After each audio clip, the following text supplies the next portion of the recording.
So the next part of our journey, right? So Karen and I, we arrived in Dallas. We're living in a condo and apartment complex where the cool kids live, right? So we were in Old East Dallas, really close to Lower Greenville and Knox Henderson, and we were really enjoying it, right? And one thing that really caught me by surprise was Karen said, I mean, you said, you're like, okay, well, I want to buy an investment property.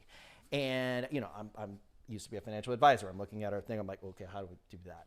And Karen said, well, I listened to one of your podcasts. So back in the day, not everybody knows this, but I actually was a co-host on a podcast, a real estate podcast with Tom Clary called the Clarified Realty Podcast. And we would have different hosts. And available on. Well, yeah, sure. plug.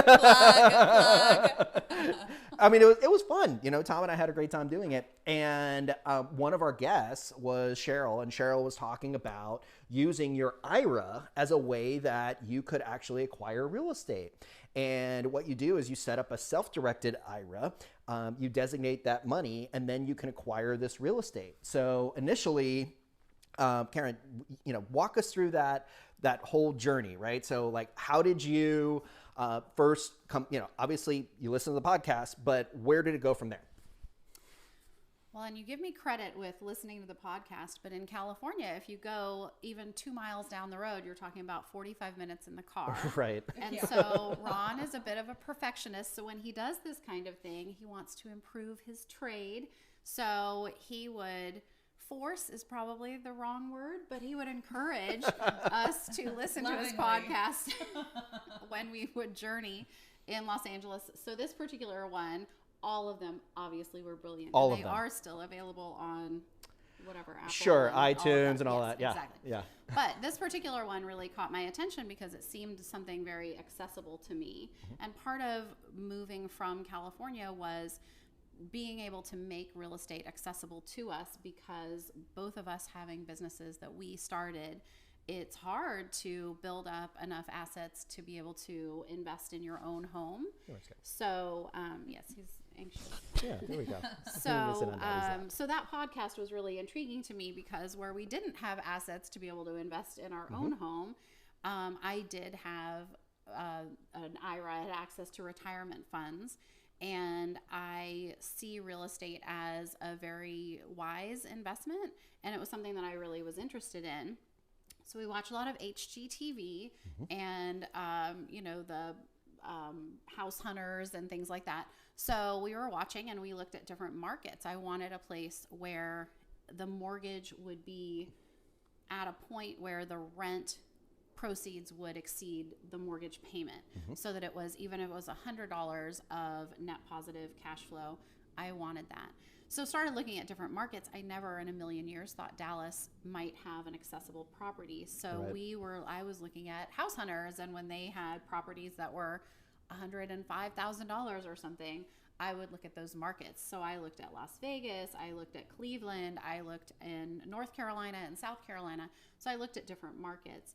And when we started poking around at our own personal house search in Dallas, you put in your criteria on the different websites and a property popped up, and it was not in our search criteria because it's a cozy place, and we have more stuff than cozy allows for sure. Right. But it was a great looking condo. It was in a great neighborhood. It was financially accessible.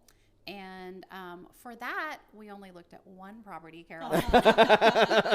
So we brought our average down to 15 each home. Right. But that was really how it started. Yeah, and I'm just so excited the fact that that you didn't buy in Cleveland, and just thinking of maintenance, the maintenance in the middle of the winter, and like getting the tenants, like that something's broken, dealing with all that. Driving down the street in Dallas is much easier. So nothing against Cleveland, but it should be known that when you have an IRA property, you actually can't put any sweat equity into the property. So you do have to have the property managed by someone. So there are a lot of parameters that need to be met. And it's a very specific kind of IRA, self-directed IRA. So I actually had to move my assets from my 401k account into a self-directed IRA plan.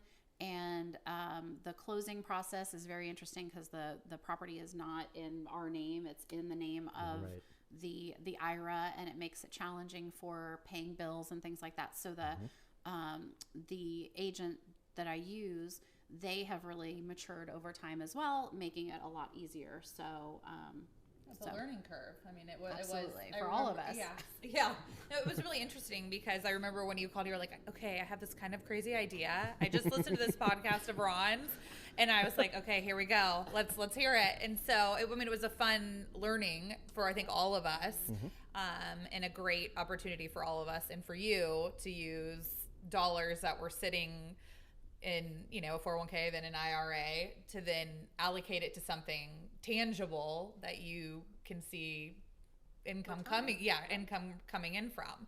So it was a really interesting process, and it's been great, and it's been kind of a fun, different route with real estate. I mean, there's so many facets to it that's been a fun one. Yeah, and we'll post the link of the name of the company that you used in the comments. But basically, any money that's coming in, so rent received, and any money that goes out, paying for property taxes, paying for anyone doing any improvements to the property, insurance, all of that is paid through the IRA, right? So, and then you found a tenant.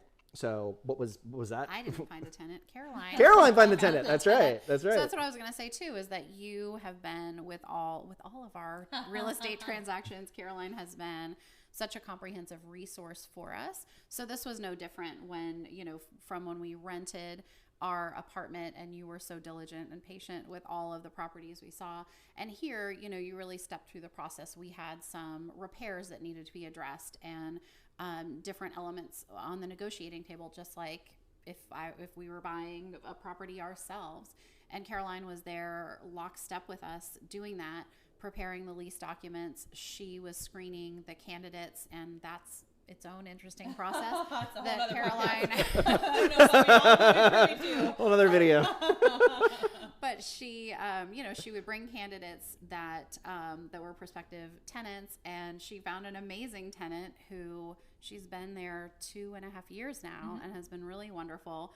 And the resource for Caroline doing that, there is an investment in doing that. It's so worth it, and she puts so much time and effort into it. So she's been there along the way. As my tenant just got a pet, so we had to do a pet addendum.